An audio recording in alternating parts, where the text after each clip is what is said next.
Viewer mail! As a person in his early 40s who has been playing games pretty much all his life, I feel that the industry had already peaked in the late PS2 era in terms of pushing genuine creativity and taking risks. If we take indie development out of the equation, what we have now is corporations putting together an entertainment product for maximum profits. My question is, hypothetically, what would it take for big corporations to go back to how things were? What is the bubble that needs to break to make room as many mid-sized studios like Midway, Pandemic, Acclaim, and Visceral, to name a few, to come back into existence and put out risky and creative projects regularly? And is there even the slightest possibility of this happening? Thank you, Ashok. What would it take for big corporations to go back to how things were? They won't. They won't. Corporations as they currently exist will not go back to those glory days because unfortunately we live in a capitalist society where line must go up. It's been the massive successes of certain titles have encouraged all the VCs, all the money people, all the investment people to chase those trends, which is why, to your point about things not being as inventive as they used to be if you take the indie space away, is because people are pumping more money in, but hoping to maximize their profit. And the way they see to do that is to chase trends, which is dangerous. And we can see, and especially in a development cycle where a trend will die, also live and die in the span of time in which a game doesn't even see the light of day. And so for games to be bigger, to be better, to look better, to be photorealistic, you pump in a lot of money, you pump in a lot of time. Games now take 5 years to make. Yep. Roughly. Yep. They're expensive. They are huge. Those margins are getting narrower and narrower. And that's even before you put state of the world, how expensive everything is. The economy, tariffs, all that jazz. Install bases. Gaming has always been an expensive hobby. However, the market was also not as saturated back then. So if you wanted to be that mid-sized developer and publisher, it'd be easier and cheaper for you to make those games, and you would see a much bigger profit.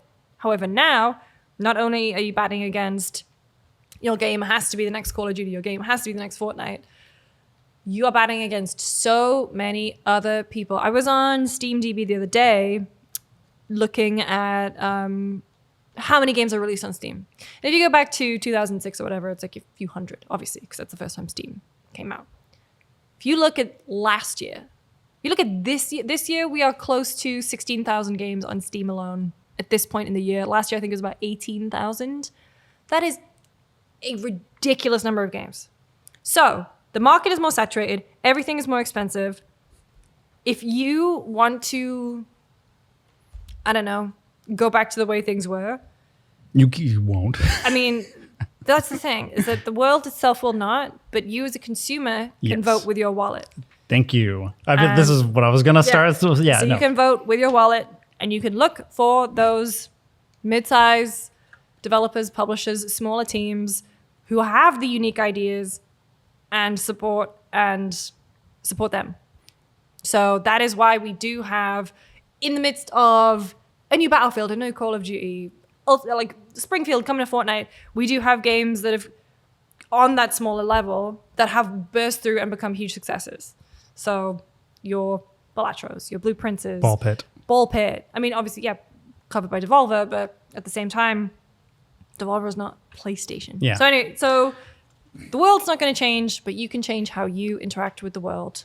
You can control your life. It is I think the hardest pill for a lot of consumers or people like you and me who were able to grow up in an age in which you would get a few games a year. Yeah. And you would also have a steady flow of games from the same developer or publisher. So you would have a GTA a year at one point. 3, Vice City, San Andreas. Wow. And then Rockstar kept going with The Bully, The Warriors, Manhunt. These are all consistent releases, and we don't have that anymore. The thing is, I think the thing that we as consumers need to acknowledge and swallow the pill is that we no longer we can't have these corporations curate for us. We have to take the responsibility to curate what we're consuming, why we're consuming it, and where you're voting with your wallet. So no, I don't think it's going to go back. However, I think things are cyclical. And I do think if we can't compare this, if maybe this hasn't happened in the games industry yet, because the games industry has been the biggest it has ever been, we could at least look at other industries where this has happened. One thing I like to think about is the music industry. 70s, disco was at its peak. And rock music had become just as big and as commercialized in its own way. And it wasn't until like the late 70s, early 80s hardcore punk movement that happened that like disrupted everything. We need a disruptor. Yes. And in many ways, the indie scene was that thing that happened in the Xbox Arcade. But now it's like we're at a different fold where it's like there's just too much out there. And it's like our responsibility to be able to like curate for ourselves. And actually like it's important for us to actually like put our money where our mouth is and dabble in experiments and things. So anyways, there needs to be a disruptor, but there also needs a bubble that's going to pop. And unfortunately, like I'm very empathetic to the developers who have been in this industry as long as the industry has existed. And this is apparently the worst it's kind And of this is the worst it's been. And it's like, you know, you have people who started in this industry in the early 90s, and they started with a small crew of people, and they made something like Doom. Yeah. And then you see, and like, speaking of Romero, like he started his own studio, and he even in the one of the most important game developers of the modern age, who created one of the most important video games ever made, he is struggling. Like his games can't even come out. No. Anyways, I'm right there with you. We're both right there with you. I do think I'm going to say something controversial. Go on. I do think it's important to acknowledge that like we do live in probably the absolute most incredible time to be somebody who just enjoys games. 100%. It's just we have to rewire how we consume games, where we consume games, and how we get those games curated to us. Because for what it's worth, an algorithmic driven existence sucks. Yes, it is not good for you. It is not good for how you consume content.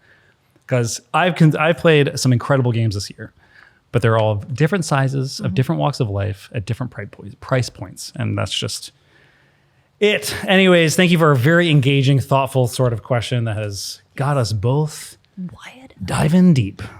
That was a clip from an episode of Kurt and Lucy Got You Covered, our new variety show where we go through all the biggest gaming topics of the week via these letters in a random order. We don't know what's going to be in there.